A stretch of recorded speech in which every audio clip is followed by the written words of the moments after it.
سر میرا سوال یہ ہے کہ کہتے ہیں کہ ماہ سفر میں شادی یا نکاح کرنا جائز نہیں ہوتا، کیوں کہتے ہیں کہ یہ تھوڑا سختی کا مہینہ ہوتا ہے، اور پنجابی میں یہ کہتے ہیں کہ یہ 13 تیزی کا مہینہ ہوتا ہے، تو اس کے بارے میں ارشاد فرمائیے، یہ سختی کا مہینہ کیوں اور نکاح یا شادی کیوں جائز نہیں ہے؟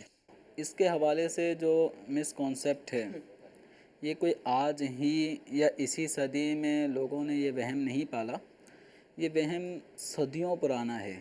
زمانہ جاہلیت کے جو لوگ تھے اور اس طرح کے وہ نظریات اس مہینے کے بارے میں رکھا کرتے تھے، وہ اس کو نحوست والا مہینہ سمجھتے تھے۔ تو نبی کریم صلی اللہ تعالیٰ علیہ وسلم نے اس برے نظریے کی بھی تردید فرمائی۔ یہ نبی کریم صلی اللہ تعالیٰ علیہ وآلہ وسلم اپنی تشریف آوری کے بعد اس کانسیپٹ کو ختم کر چکے ہیں۔ اعلانیہ یہ بات واضح کی جا چکی ہے ولا سفرہ، کہ سفر کے مہینے میں کوئی بھی چیز ایسی کہ جس کو منحوس سمجھا جاتا ہے نہیں ہے۔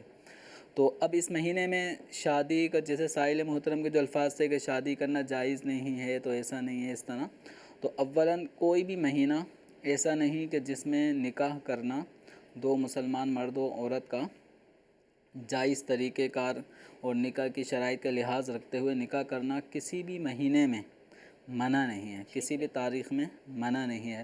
تو ماہ سفر المظفر میں بھی نکاح کرنا بلا شبہ جائز ہے۔